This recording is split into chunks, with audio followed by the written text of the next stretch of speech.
Tudo tem tempo de florir.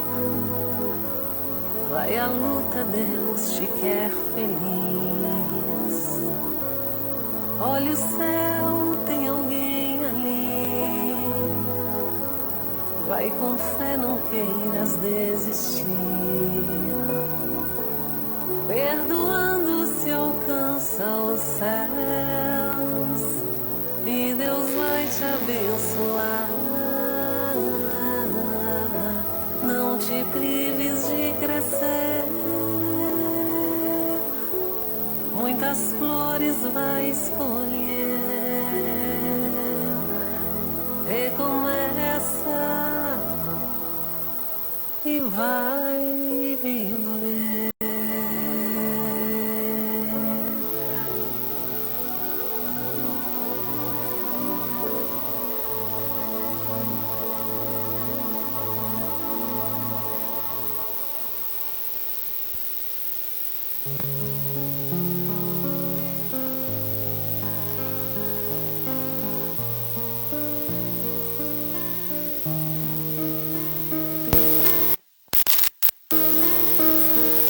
Aceita a própria vida, buscando melhorá-la. Abraça os que te cercam, doando-lhes auxílio. Se a aprovação chegou, acata-lhe os ensinos, ser fiel a ti mesmo.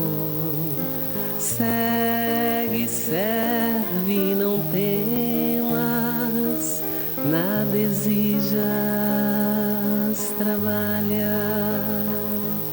Não condenes, constrói.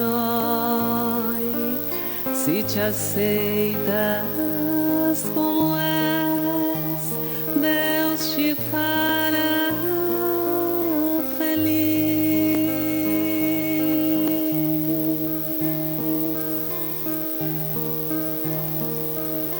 Aceita a própria vida, buscando melhorá-la. Abraça os que te cercam, doando-lhes auxílio. Se chegou, acata-lhe os ensinos, ser fiel a ti mesmo. Serve, segue, não temas, nada exijas, trabalha. Não condenes, constrói. Se te aceitas como és, Deus te fará feliz, muito feliz.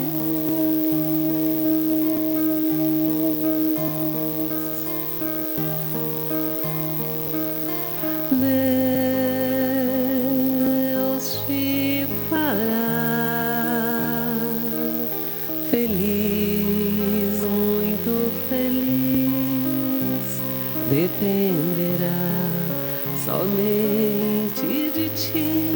Amar e servir, cantar e sorrir. Então aceita a tua vida, segue em paz teu caminho. Agora será contigo buscar alegria e andar sorrindo. Então aceita a tua vida, segue em paz teu caminho. Agora será contigo buscar alegria e andar sorrindo. Aceita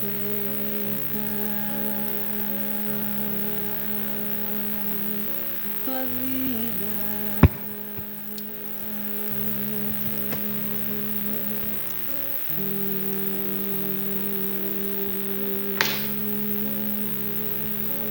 Boa noite a todos. É uma alegria estar aqui nesta casa, estudando, aprendendo, elevando nosso coração a Deus, conhecendo ainda mais essa doutrina maravilhosa que é o Espiritismo. Então agora fechemos nossos olhos, elevamos nosso pensamento a Deus e farei uma leitura do livro Pão Nosso. Tua fé. Ele disse: tenha bom ânimo, filha. A tua fé te salvou. Vai em paz. Lucas, capítulo 8, versículo 48. É importante observar que o Divino Mestre, após o benefício dispensado, sempre se reporta ao prodígio da fé, patrimônio sublime daqueles que o procuram. Diversas vezes ouvi-no na expressiva afirmação: a tua fé te salvou. Doentes do corpo e da alma, depois do alívio ou da cura, escutam a frase generosa. É que a vontade e a confiança do homem são poderosos fatores no desenvolvimento e iluminação da vida.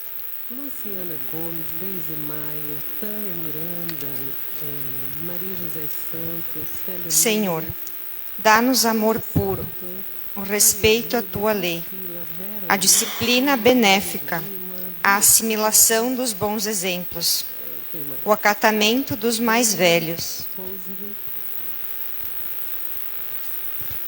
a mente firme, o raciocínio claro, o sentimento elevado, o coração terno, o entendimento fraternal, o pensamento resoluto, os braços diligentes, as mãos amigas, os pés bem conduzidos, os olhos compreensivos, os ouvidos vigilantes, a dedicação ao estudo e ao trabalho, o devotamento ao bem, os recursos da paz e as ferramentas da boa vontade, em todos os serviços que signifiquem a tua obra divina na terra, hoje e sempre.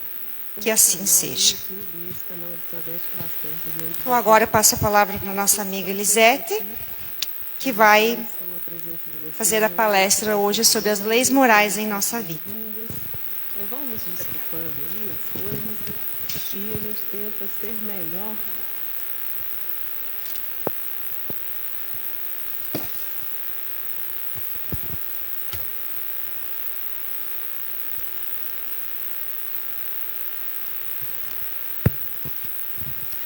Boa noite a todos. É sempre uma grande alegria estar aqui para a gente refletir um pouquinho sobre os ensinamentos de Jesus. E neste dia de hoje, nós vamos falar um pouquinho sobre as leis morais. Na palestra da semana passada, o Marcos falou bastante sobre a 10ª lei, né? A lei de justiça, amor e caridade. E aí nós pensamos em trazer um pequeno apanhado sobre as 10 leis, né? E entender quais são essas leis morais que nós temos na nossa consciência. Né? Nós nascemos, o nosso espírito traz todas essas informações, mas a gente precisa colocar em prática. Né? Então vamos conversar um pouquinho, falar um pouquinho sobre as leis morais. Né? Então, iniciando, a gente precisa entender o que é lei. Então, num sentido amplo, é uma regra, é uma norma imposta pela sociedade ou pela nossa consciência. Né? Pela sociedade, são as leis dos homens, e pela nossa consciência, são as leis morais, que decorrem da lei de Deus. Né? No aspecto filosófico, é exatamente o princípio que deve guiar o homem com o objetivo de dotá-lo de caráter moral. E é exatamente dentro desse viés que a doutrina espírita nos traz as leis morais, que são um conjunto de leis, de princípios, de regras relativas à conduta humana. As leis morais fazem parte da lei natural de Deus, e a lei de Deus está gravada em nossa consciência, nos orientando a agir conforme a lei de Deus, escolhendo o bem e se afastando do mal. Né? Então, as leis morais são regras ou princípios que norteiam a conduta moral do homem. A lei natural de Deus é a única lei verdadeira e indispensável à felicidade do homem. As leis humanas existem para nortear a vida em sociedade, e elas se modificam na medida em que a humanidade progride, né? Porque elas são próprias a uma época, a uma cultura, a um povo, a um tempo, né? E aí elas são sempre adequadas, né? Há uma mudança qualquer na sociedade e novas leis são criadas para atender aquela nova demanda. Né? Temos leis diferentes em povos diferentes, culturas diferentes. Então, essas são as leis do homem, que diferem das leis de Deus, porque as leis de Deus são imutáveis. Né? Elas são perfeitas. Nem todos a conhecem, né? E compreendem, mesmo elas estando gravadas em nossa consciência.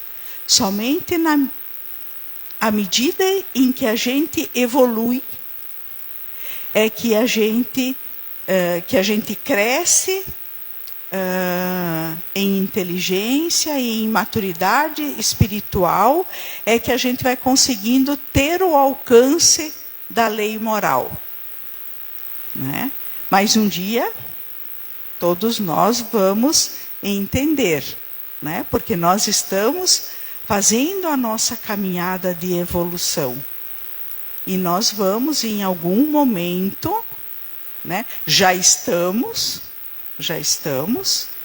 avançando, e mais um pouco a gente vai compreendendo cada vez mais. Né?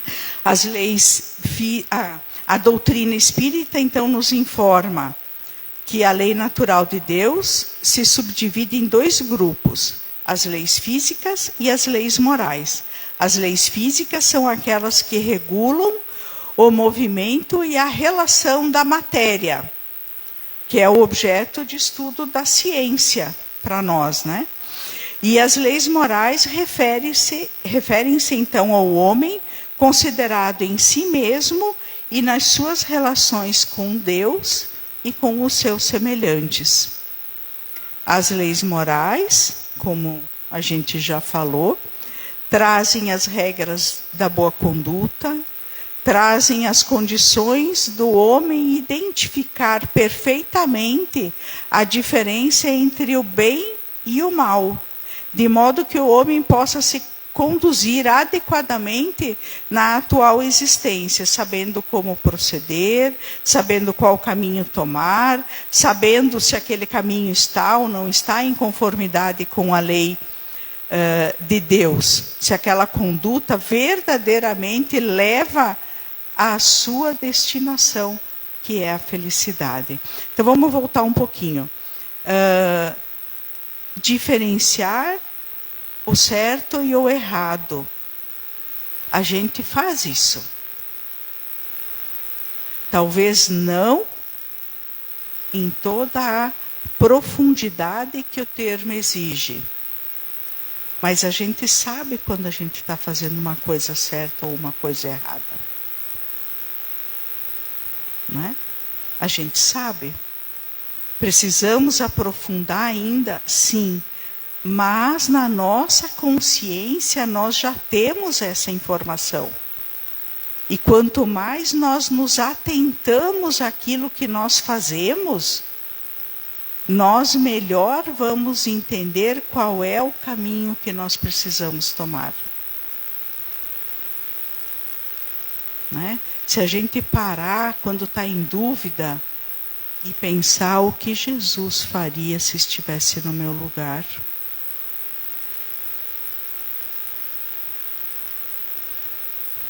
Né? Isso que eu estou pensando em fazer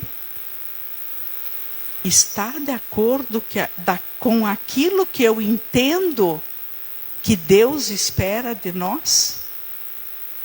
A gente tem como ir fazendo essas reflexões. Né? Não vamos acertar sempre, porque a nossa imperfeição ainda é grande. Mas quando nós pararmos e passarmos a pensar nos processos, nas escolhas que a gente faz, a gente vai aperfeiçoando essa sensibilidade. Né? Não é porque eu sempre fiz e nunca ninguém reclamou que está certo. Então, quando a gente sai do automático, acontece isso, eu reajo assim. A gente nem pensa. Tem muitas coisas que a gente não pensa. Acontece e a gente reage. Acontece, vamos pensar no processo. Opa. Se fosse Jesus, ele faria esse mesmo movimento que eu estou fazendo? Vamos pensar. É importante a gente sair do automático e refletir sobre as escolhas que a gente faz. Né? Alguém corta a frente da gente no trânsito, a gente buzina, abre o vidro e grita, chama a mãe do rapaz ou da moça. É no automático. Quando a gente puxar, né, para a realidade e pensar, a gente não vai mais fazer isso, é ridículo. Né? Quantas vezes será que as outras pessoas não teriam que buzinar para a gente? Porque a gente também se distrai. Né? Então, nós temos na nossa consciência todas as leis de Deus, as leis divinas. E conforme nós formos apurando a nossa sensibilidade, a gente vai melhorando as nossas escolhas e a gente vai avançando no cumprimento dessas leis.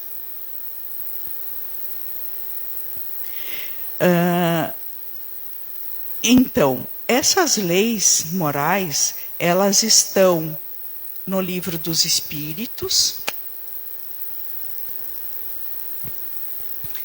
Uma pessoa italiana ter que segurar o microfone, mexer na folha, passar o slide e ainda mexer a mão, né?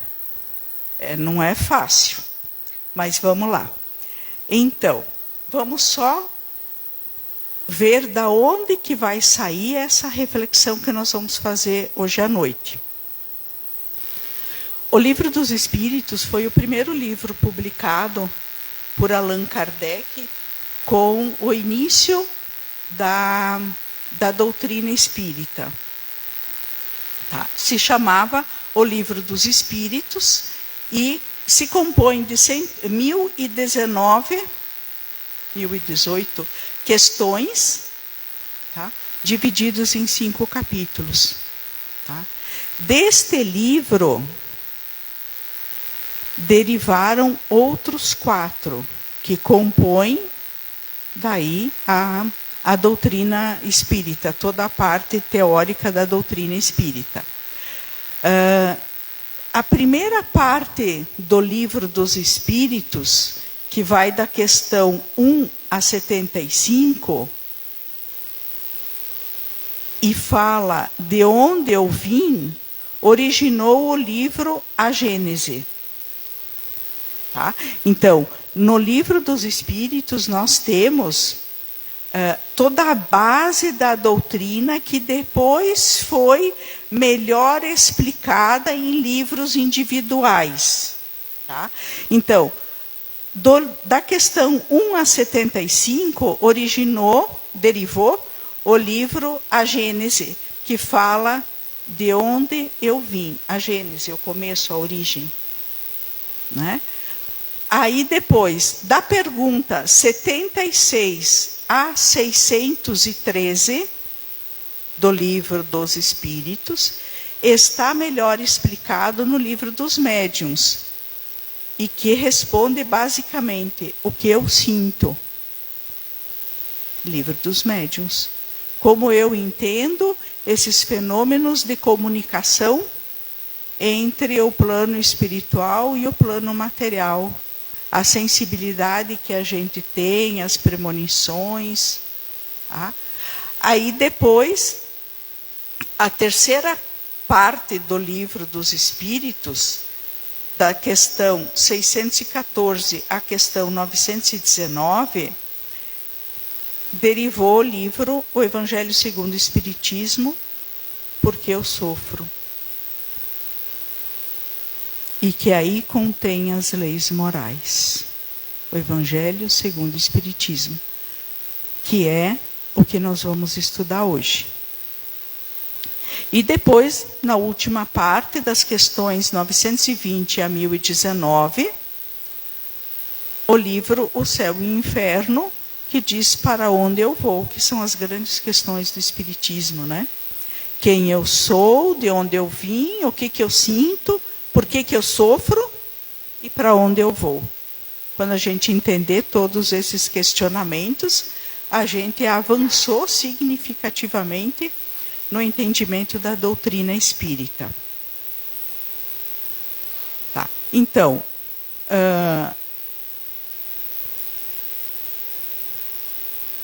a lei de Deus, então, está escrita na consciência. Nós temos isso porque ela faz parte do pensamento, que é espírito. E aí, quais são as leis morais? Aqui já tem o número, as questões, tá? Do Livro dos Espíritos. A lei de adoração, a lei do trabalho, a lei de reprodução, da conservação, da destruição da sociedade, do progresso, da igualdade, da liberdade e da justiça, amor e caridade. Quando nós conseguirmos entender e trabalhar nessas leis, nós vamos atingir a perfeição moral. A perfeição moral, claro que é uma perfeição relativa, porque perfeito temos um só. Mas nós chegaremos ao nosso máximo de perfeição. Nós vamos falar um pouquinho sobre cada uma dessas leis, mas é importante que a gente perceba que elas estão separadas para que didaticamente a gente consiga entender. Porque elas estão todas unidas pelo mesmo princípio do amor. Então nós temos 10 leis morais, fica mais fácil para a gente entender e ir trabalhando, mas na verdade elas fazem parte, todas elas estão entrelaçadas com a lei do amor. Quando a gente progride, quando a gente melhora, a gente não vai conseguir, eu estou muito bem na lei de adoração, mas não avancei nas outras. Não, a gente não consegue. tá? Porque sempre que a gente trabalhar uma das leis, a gente vai estar puxando todas as demais para o nosso conhecimento, para o nosso pensamento, né? Para que a gente consiga, então, ir avançando, né? Ir evoluindo e nos aproximando da perfeição. Então vamos lá. A lei de adoração. Adorar significa reverenciar, elevar o nosso pensamento a Deus, e pela adoração conseguimos fazer com que a nossa alma se conecte à alma de Deus. Adoração é o resultado de um sentimento inato do homem, porque se a lei de adoração faz parte da lei de Deus, e a lei de Deus está na nossa consciência, o homem já nasce com essa lei dentro de si. Por isso que essa lei é encontrada em todos os povos, cada um adaptado à sua vida, à sua cultura, ao seu tipo de manifestação, né? Quando a gente estava na escola que estudava história antiga, né, os outros povos, sempre as manifestações religiosas eram muito marcantes, né? Porque se estudar história antiga, né, porque sempre houve essa preocupação com as divindades, com aquilo que a gente não conseguia explicar no racional, né? Então, sempre a lei da adoração esteve presente e foi evoluindo, né? Então, estamos entendendo melhor, porque todas as outras leis também foram crescendo juntamente.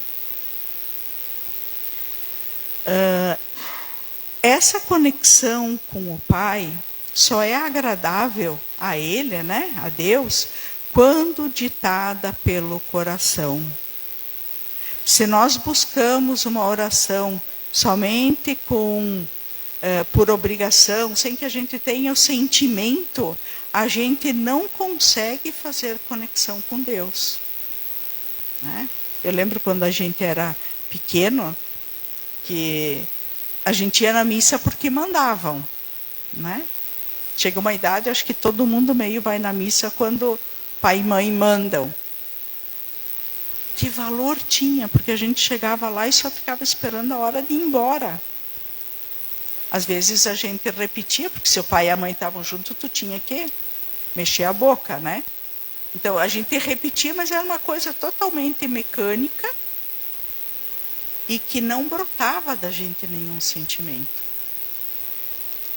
Então, quando a gente agia dessa forma, a gente não conseguia estabelecer realmente uma conexão com o nosso Pai.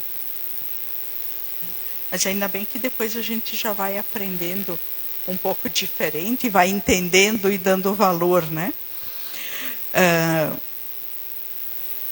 A oração, então, que a gente fazia, ela não chegava até Deus. Quando a gente só repetia e não conectava coração com coração. Existe uma maneira certa de orar, de rezar, né?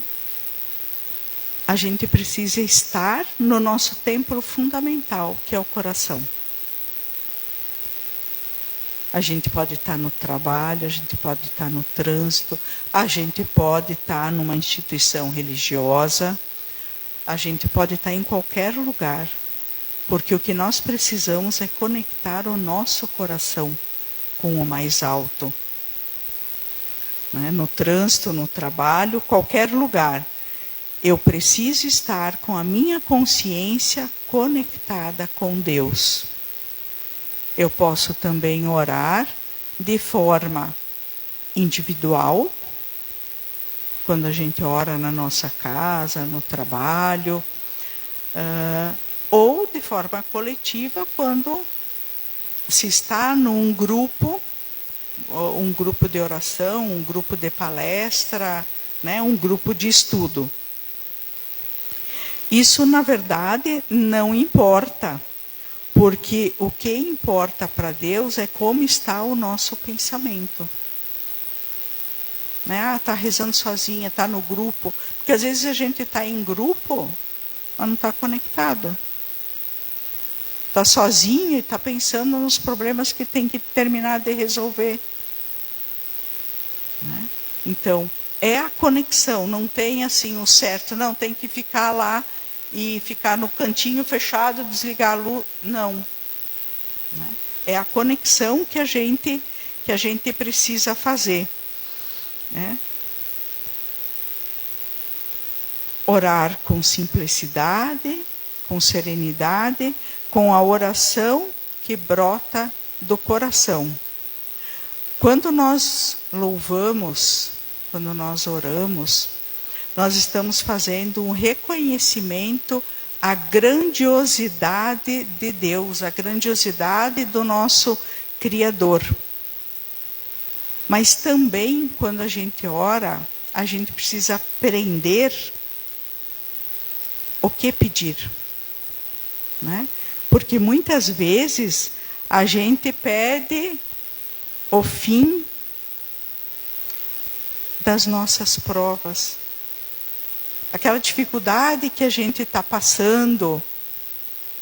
Né?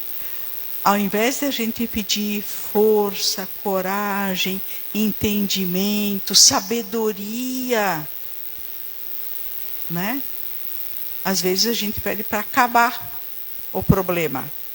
Mas o problema faz parte do nosso processo de evolução. Porque nada que acontece com a gente acontece de graça, sem objetivo. As dificuldades que a gente enfrenta são justamente para apurar o nosso conhecimento, para despertar na gente os nossos melhores sentimentos, as melhores alternativas, despertar nossa sabedoria. Então a gente não pode pedir para acabar o problema. A gente pede força, entendimento, companhia, pessoas que nos apoiem. Né? Porque aquilo que a gente passa é necessário para o nosso progresso. Né? Então, vocês viram quando eu falei antes que está tudo sempre vinculado, né? Sempre que a gente vai falar de uma lei, a gente vai puxar alguma outra. Né? Na adoração, eu vou fazer pedidos, eu tenho que levar em consideração aquilo que é do meu progresso. Né? Então, a gente vai estar sempre juntando todas as leis. Nós buscamos nos conectar ao Pai para nos tornar pessoas melhores. E a prece se torna realmente um escudo de proteção contra a invasão de maus pensamentos e de vícios. Nós nos fortalecemos quando oramos. E nós também podemos orar por nós e pelos nossos irmãos. E aí, quando a gente ora pelos nossos irmãos, nós estamos praticando a caridade. Né? Então, as nossas leis, todas elas vão se intercalando. A gente nunca vai estar desenvolvendo uma delas só. Né? Então, agora, finalmente, a lei de conservação, já que ela ficou teimando em aparecer. Deus outorgou ao homem um instinto de conservação que faz com que o homem procure prover as suas necessidades do corpo, e assim o homem vai cumprindo os desígnios divinos. Porque enquanto o homem vai tentando prover as suas necessidades de subsistência, de conservação, de manutenção da saúde, ele vai se aperfeiçoando e progredindo. Né? Vamos entender, isso não é a lei do trabalho, que vai vir daqui um pouco, né? A lei de conservação. Eu busco alternativas para viver melhor, para conservar a minha saúde, para me proteger, né? E enquanto eu faço isso, eu desenvolvo a minha inteligência, porque eu vou trabalhar mais para poder ter um lar mais tranquilo para minha família, por exemplo. Então, a lei do trabalho, a lei do progresso, porque eu vou desenvolver a minha inteligência. Então, eu já estou avançando nas outras leis também.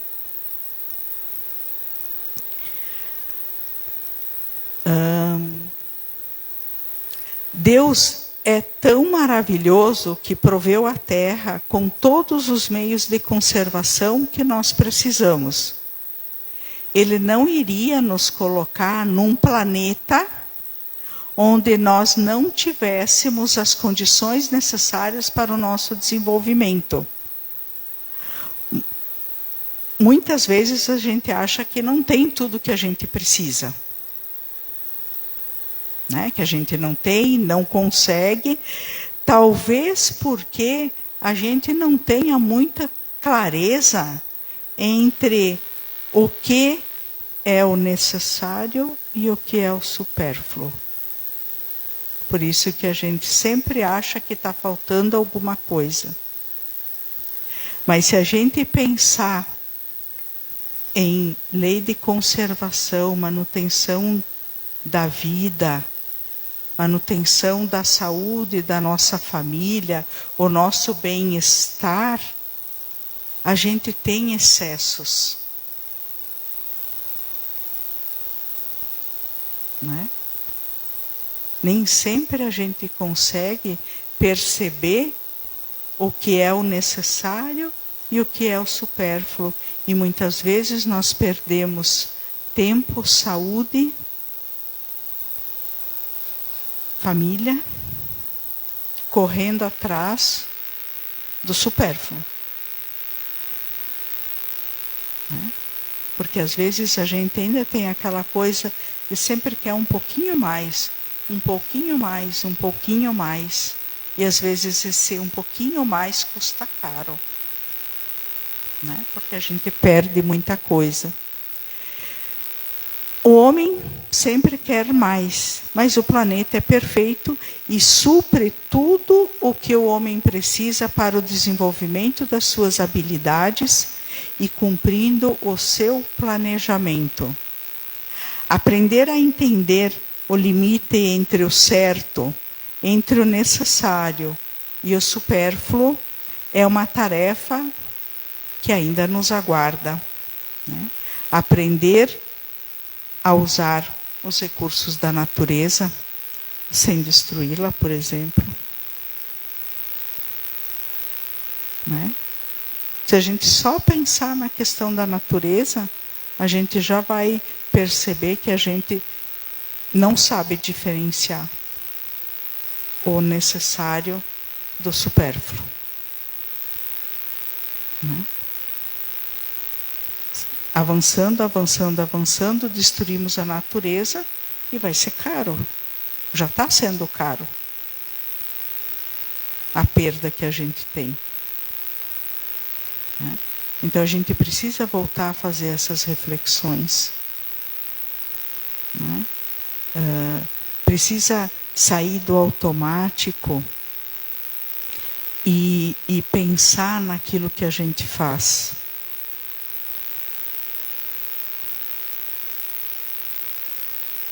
E se a gente pensar na natureza, tem muita coisa que a gente está errando feio. Né? E cada um na sua partezinha E vamos começar com separação do lixo.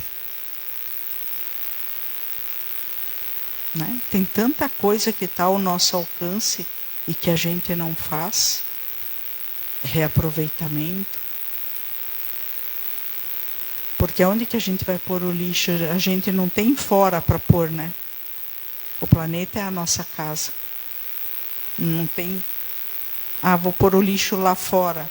Mas lá fora continua sendo a minha casa. Na rua é a minha casa também. O planeta, né? Então, vamos seguindo. Depois da lei de conservação, nós temos a lei de destruição.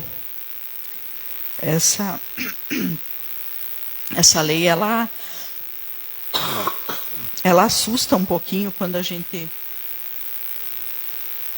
começa a falar numa lei de destruição, que é uma lei de Deus, né? Então, a lei de destruição, ela se refere às destruições causadas pelo homem e pela própria natureza. Porque é necessário que tudo se destrua para renascer e regenerar. Na verdade, é um processo de transformação. Esta lei podia se chamar lei de transformação, porque através da destruição ocorre o melhoramento dos seres vivos e o crescimento da humanidade. A lei de destruição permite que o progresso se dê de uma forma mais célere, fazendo com que a humanidade progrida em poucos anos, o que poderia demorar séculos talvez, né? Quando a destruição for causada pelo homem, ou mesmo pela natureza, a humanidade se mobiliza para amparar, para ajudar. A humanidade se sensibiliza. Então, quando a gente fala em destruição, destruir para renascer e regenerar, não necessariamente é o mesmo item que destrói e que volta. Quando nós temos Rio Grande do Sul, início do ano, a solidariedade brotou em todas as pessoas. Então, houve uma destruição lá para uma regeneração nos nossos corações do planeta todo. Porque não foi nem só o Sul que ajudou, nem só o Brasil que ajudou, outros países também se comoveram. Né?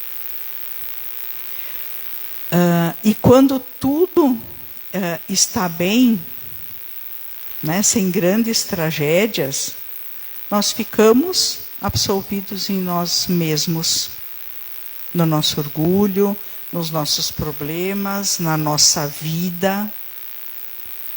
A gente não se importa tanto com as outras pessoas, eu só estou resolvendo aquilo que me envolve e a gente esquece as outras pessoas. E aí, quando há uma destruição, nós paramos de pensar um pouco em nós para olhar o nosso próximo. E aí nasce em nós um sentimento de fraternidade, de amor, de ajuda ao próximo e de ser útil. E aí nós começamos a desenvolver o amor e a caridade. Vamos puxar as outras leis. Por isso que a lei de destruição é necessária. Quando Deus observa que a gente está muito devagar, né, andando com muita lentidão, Ele permite que a lei de destruição chegue para dar uma agilizada nesse processo de renovação, de modificação. de transformação espiritual da humanidade. Interessante também destacar aqui que na medida que nós formos evoluindo, a lei de destruição ela vai deixando de ser necessária nesses termos de calamidades, né?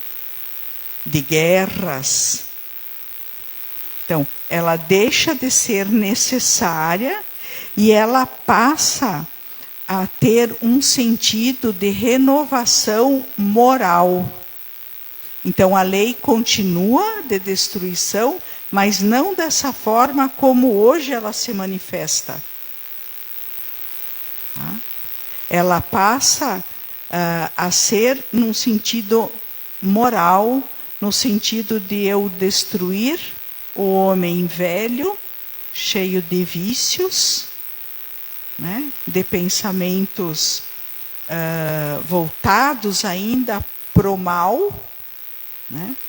E eu vou permitindo que renasça um novo homem, né? Mais humano, mais sincero, mais verdadeiro. Então, a lei de destruição, ela não acaba, ela se modifica conforme nós evoluirmos.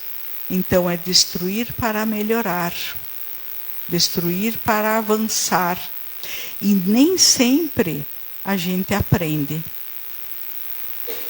né? Porque as nossas imperfeições ainda são muito grandes.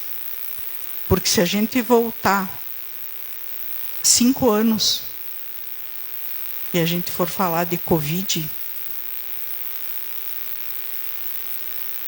a gente pensou que todo mundo ia ficar extremamente solidário quando passasse aquela tragédia. A gente pensou que todo mundo ia querer ajudar todo mundo. E todo mundo continuou como era. Raras exceções, claro. Sempre tem gente que aprende, mas de uma maneira geral, a gente está ainda patinando.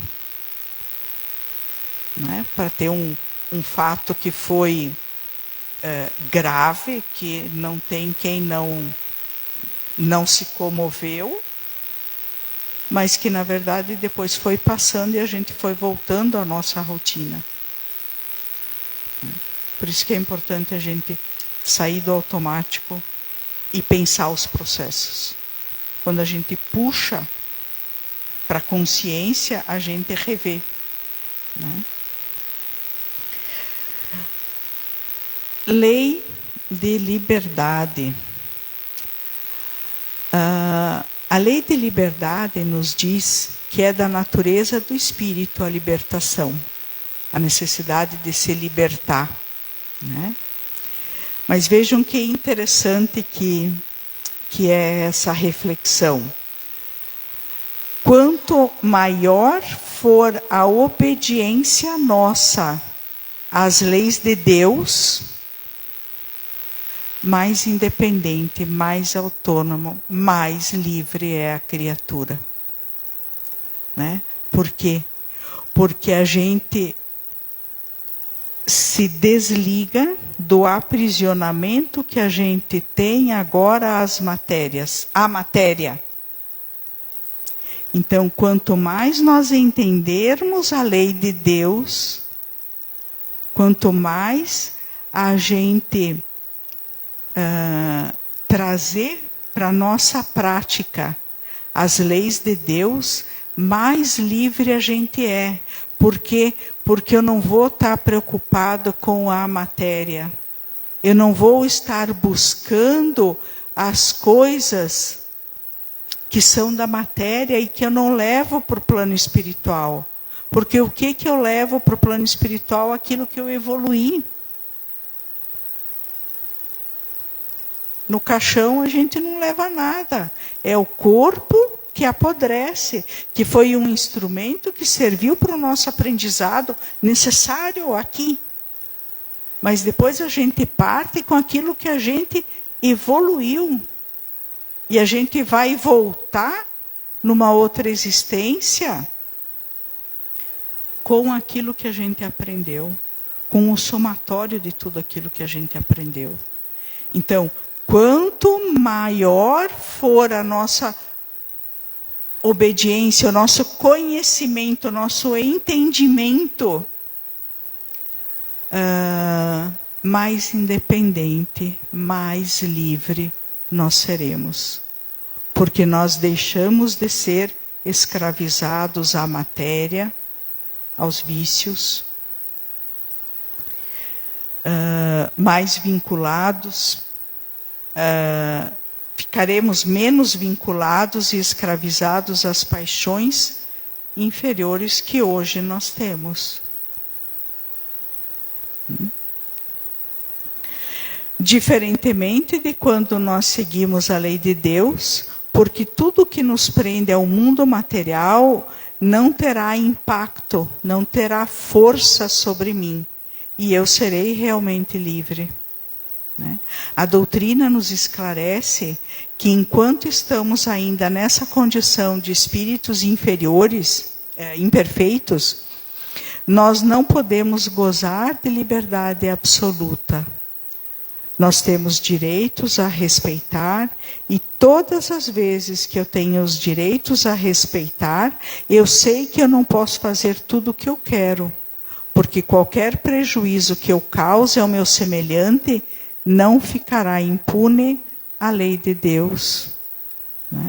Então, quanto maior conhecimento eu passo a ter, menos eu vou ter esta preocupação, porque vai ser óbvio eu não causar sofrimento aos meus irmãos. Eu não preciso de leis para dizer o que eu posso fazer ou não posso fazer, porque eu vou saber. Então as leis são tanto mais duras quanto mais equivocados nós somos. Quando a gente entender todo o processo, a gente não precisa de leis, porque a gente vai estar tratando todo mundo como eu gostaria de ser tratado. Mas nós chegamos lá, tá? Não podemos perder a esperança. Por mais que a espiritualidade inferior queira me influenciar para o mal, não há arrastamento irresistível no sentido de eu perder completamente o meu livre-arbítrio. Mesmo nos casos de obsessão grave, existe um resquício de livre-arbítrio que permite que a gente resista. Tá? Se nós temos vontade verdadeira, nós podemos resistir. Tá? O que acontece é que muitas vezes a gente não tem vontade. Não é? E aí facilmente a gente se deixa influenciar pelos outros. Não é? Tem aquela coisa, às vezes diz assim, não, mas eu não queria ir, mas toda a turma foi, daí eu fui junto. Foi. Podia ter ficado. Então não existe um arrastamento que a gente não possa resistir para o mal. A não ser que eu não queira. Daí eu vou. Mas normalmente, não, mas é que todo mundo foi, daí, eu não queria, mas foi. Divide a responsabilidade. Porque poderia não ter ido. Claro que quando nós somos influenciados, aquele que influencia tem responsabilidade também pela influência exercida perante Deus. Então, muitas vezes quem pratica o ato não vai responder única e exclusivamente por aquele ato. Todos aqueles que de uma forma incentivaram ou influenciaram serão também responsabilizados, porque a justiça divina é distributiva. Se eu estou sob o efeito de álcool, de alguma droga, né? Não adianta dizer, não, mas é que eu tinha bebido. Né?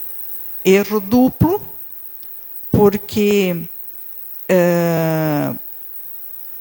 se envenenou voluntariamente, fez mal ao seu corpo e agiu de forma incorreta. Então, cometeu 2 erros, o da bebida, e aí o que aconteceu sob o efeito da bebida. Né? Não vai livrar a gente da culpa. Tá? A gente vai ter 2 pesos, porque daí a gente não está cuidando do nosso corpo, que é o nosso instrumento, para executar o planejamento que a gente fez antes de encarnar. Lei de igualdade. Deus nos mostra que nós somos todos iguais. Todos nós somos seus filhos, fomos todos criados da mesma forma, simples e ignorantes, sem privilégio de qualquer tipo. E nós somos submetidos às mesmas leis. E tendemos todos para o mesmo fim, que é a felicidade e a perfeição. Né? As aptidões vão sendo desenvolvidas de maneira diferenciada em função das experiências, em função das nossas escolhas, mas todos nós temos as mesmas oportunidades. Ninguém já foi criado anjo. Ninguém foi criado com nenhuma qualidade diferente. Os anjos também foram espíritos criados simples e ignorantes e que alcançaram aquela perfeição. Né? Todos nós, então, somos iguais perante Deus, e para que nós possamos alcançar a perfeição, nós precisamos ir acumulando habilidades, aumentando os nossos conhecimentos. É importante também lembrar que as desigualdades sociais não são obras de Deus. São obras do homem em função do egoísmo, do orgulho, das suas imperfeições que fazem com que essas desigualdades existam. As escolhas que a gente faz. Né? Então, quando a gente se mantém com orgulho, com egoísmo, não querendo ajudar o próximo, eu vou retardando a minha evolução. E o meu colega, o meu irmão que está aqui, que vai fazendo a sua reforma íntima, ele vai avançando. Perante Deus, a única desigualdade natural que existe é a do merecimento, e que decorre do esforço próprio. Quando o homem se tornar mais evoluído e menos egoísta, as desigualdades sociais deixarão de existir. Não vou demorar mais muito, tá, pessoal? A lei do progresso. Então, o homem tem dentro de si a semente do seu aperfeiçoamento. Né? Todos nós somos fadados a sermos felizes. O homem busca libertar-se do seu estado primitivo pelo progresso, e a civilização vai exatamente ajudando o homem a progredir, até alcançar a perfeição e a felicidade. Os mais avançados vão ajudando os que estão na retaguarda, e assim todos vão progredindo. O progresso completo é a nossa meta. E porque quando nós alcançarmos essa meta de sermos espíritos perfeitos, perfeição relativa, né? Porque perfeição absoluta só Deus a tem. Precisamos nos lembrar que é sempre gradual, né? A gente não vai passar de um estágio inicial para um bem avançado. A gente vai... Sempre que fala de progresso, as imagens têm escadinha, né? Porque é um passo de cada vez. Né? É um entendimento de cada vez. E a gente vai avançando. Por ser uma lei divina, ninguém pode se opor ao progresso. Então a gente pode retardar, a gente pode atrasar, ficar mais lento, mas nós vamos evoluir. Nós vamos chegar a ser perfeito, sim. Por mais que a gente faça escolhas equivocadas e atrase o passo, mas vai chegar o momento do avanço e nós vamos avançar. Né? Nem que seja empurrando. Antigamente a gente falava no final do ano nas escolas, né? Não, mas aquele lá empurraram para frente, né? Já repetiu tantas vezes o ano, agora colocaram para frente para ver se dá o estalo. Para a gente também vai acontecer isso. Se a gente fica patinando, chega uma hora eles dão uma cutucada e a gente vai. Porque é o nosso destino ser feliz. Só que a gente tem que aprender as lições. E a gente demora um pouquinho. A lei da reprodução. A lei da reprodução, ela também ajuda na lei do progresso, porque ela atua na reencarnação dos espíritos. Né? E a gente sabe que para chegar à perfeição, a gente precisa de tempos em tempos estar na vida material. Que é aqui que a gente realmente coloca em prática aquilo que a gente estuda no plano espiritual. O planejamento que a gente faz, o entendimento das nossas falhas que a gente tem quando está no plano espiritual. E aí a gente estuda, troca ideias e acha que entendeu bem. E viemos para a prova. Né? Então, a cada poucos tempos, a gente volta à matéria através da lei de reprodução. Né? Pela reencarnação. Né? Buscando o nosso progresso. Através da lei de reprodução, nós conseguimos crescer e evoluir. Interessante dizer que por mais que a produção na Terra seja crescente, às vezes a gente diz, nossa, mas está nascendo tanta gente, não vai nem ter lugar. Né? Tem lugar sim, porque os mundos são solidários. E a gente pode não encarnar todas as vezes aqui. Né? Então a gente pode reencarnar em outros planetas também.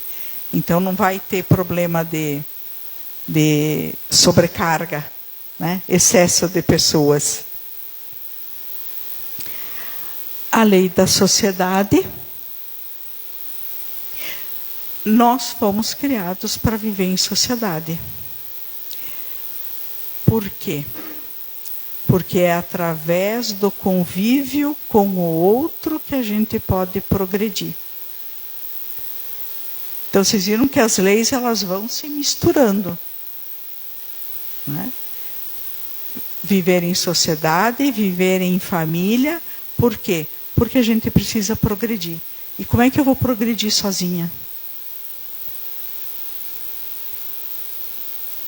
A gente tem que estar em família, em sociedade, em grupos, né, com os nossos irmãos, para que a gente possa ir aparando as nossas arestas, que a gente possa aprender a compreender, a tolerar, a perdoar, a dominar as más tendências.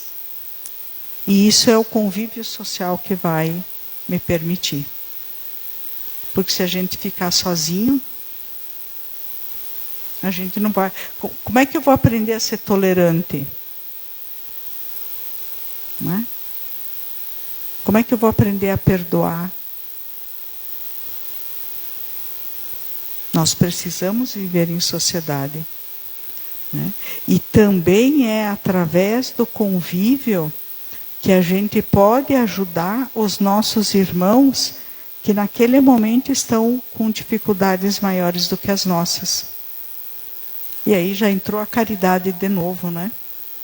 Então, a caridade, a liberdade, a igualdade, o progresso, tudo isso volta nessa lei também. Vamos para a lei do trabalho, entendendo primeiramente que o trabalho não é aquele trabalho de ganho material que a gente tem. O trabalho de se aperfeiçoar é trabalho. Ler e estudar para se melhorar, para achar uma solução para um problema, tudo isso é trabalho. Né? E é exatamente através do trabalho que o homem forja o seu desenvolvimento, né? Estimulando as possibilidades do seu meio e ampliando também os recursos para a conservação da vida, para o progresso, para a saúde. Né? Então vamos interligando, é através do estudo que é trabalho, né? que a gente consegue ser mais livre, porque quando a gente entende os processos, a gente é mais livre. Né? Por exemplo, quando se eu for levar o meu carro na oficina, o que falarem para mim que tem que trocar, eu vou dizer, troca, porque eu não entendo nada. Então eu não tenho liberdade nisso. Né? A falta de conhecimento nos tira a liberdade. Então estudar, né, nos ajuda também na lei de liberdade. Quando eu estou trabalhando, eu estou buscando o meu processo, estou desenvolvendo todas as possibilidades que a Terra me proporciona e estou crescendo, e estou progredindo, estou desenvolvendo a minha intelectualidade, estamos evoluindo. Sem o trabalho, nós permaneceríamos na infância espiritual. Não é? Então, através do trabalho também nós conservamos a nossa vida, portanto o trabalho é um mecanismo de conservação da vida. Quando nós estudamos sobre a lei do trabalho, a doutrina espírita também nos diz da importância do repouso. Tá? Porque assim como o trabalho é importante, o repouso, o refazimento das nossas energias também é. Né? E esse repouso, né, esse refazimento das nossas energias físicas e mentais, não precisa ser com festa, então eu tenho que viajar, senão eu não consigo descansar. Não. No final de cada dia, ou no final do seu turno de trabalho, se você parar para ouvir uma música, isso já é descanso, já é refazimento de energia. Né? Quem gosta de fazer algum trabalho manual, quem gosta de mexer em flores, pinturas, né? Fazer um prato, cozinhar, aquela atividade que a gente gosta e relaxa. Isso proporciona o refazimento das nossas energias. Sem ser aquela coisa, eu não consigo descansar porque eu não consigo viajar. Ficar 15 dias na praia. Porque só se eu for para a praia. Não é necessário isso. A gente pode fazer esse refazimento ao final do nosso turno diário. Claro que viajar é bom também. Não estou falando que não. Mas a gente pode ir todo dia refazendo a nossa energia. E encerrando, nós vamos para a lei de justiça, amor e caridade, que é considerada a mais importante, porque ela, na verdade, resume todas as outras. Né? Da justiça, amor e caridade. E ela é bem simples na explicação, porque é simplesmente a gente respeitar todos os nossos irmãos e não fazer para os outros aquilo que a gente não gostaria que os outros fizessem para nós. Né? Porque quando a gente conseguir agir dessa forma, a gente vai estar atingindo aquilo que Jesus espera de cada um de nós. Que Ele veio falar de amor. Né? E quando a gente conseguir amar os nossos irmãos e fazer para eles aquilo que a gente gostaria que eles fizessem para nós, a gente está atendendo aquilo que eles esperam de nós. Que Deus, que Jesus, que os nossos mentores que se empenham tanto em nos encaminhar e nos cuidar, esperam da gente. Então, eu agradeço a atenção de todos, peço desculpas pelo horário, tá? Mas quase sempre eu passo do horário. Boa noite a todos.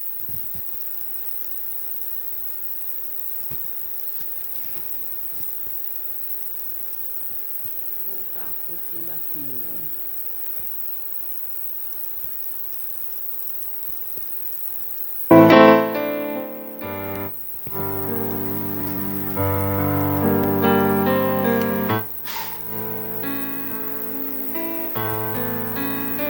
Então agora vamos para a segunda parte da noite. Vamos diminuir a intensidade da luz. Fechemos nossos olhos, conectando-se com o Criador, elevando os nossos pensamentos, sentando confortavelmente na sua cadeira, respirando profundamente e absorvendo todas as coisas que foram faladas hoje, levando para casa os ensinamentos e praticando-os para que a gente possa cada dia evoluir um pouquinho mais. Gratidão. Muito obrigada, Senhor. Muito obrigada pelo que me destes. Muito obrigada pelo que me dás. Obrigada pelo pão, pela vida, pelo ar, pela paz. Muito obrigada pela beleza que os meus olhos veem no altar da natureza. Olhos que fitam o céu, a terra e o mar, que acompanham a ave ligeira, que corre fagueira pelo céu de anil, se detém na terra verde, salpicada de flores em tonalidades mil. Muito obrigada, Senhor, porque eu posso ver o meu amor, mas distante da minha visão, eu detecto cegos na escuridão, que tropeçam na multidão, que choram na solidão. Por eles eu oro e a ti imploro miseração, porque eu sei que depois dessa lida, na outra vida, eles enxergarão. Muito obrigada, Senhor, pelos ouvidos que me foram dados por Deus. Ouvidos que ouvem o tambolear da chuva no telheiro, a melodia do vento nos ramos do salgueiro, as lágrimas que vertem os olhos do mundo inteiro. Ouvidos que ouvem a música do povo, que desce do morro na praça a cantar. A melodia dos imortais, que se ouve uma vez e ninguém esquece nunca mais. A voz melodiosa, canora, melancólica do boiadeiro, e a dor que geme e chora no coração do mundo inteiro. Pela minha alegria de ouvir, pelos surdos, eu quero te pedir, porque eu sei que depois dessa dor, no teu reino de amor, eles voltarão a ouvir. Obrigado pela minha voz, mas também pela sua voz, pela voz que canta, que ama, que ensina, que alfabetiza, que canta uma canção e que o teu nome profere com sentida emoção. Que assim seja.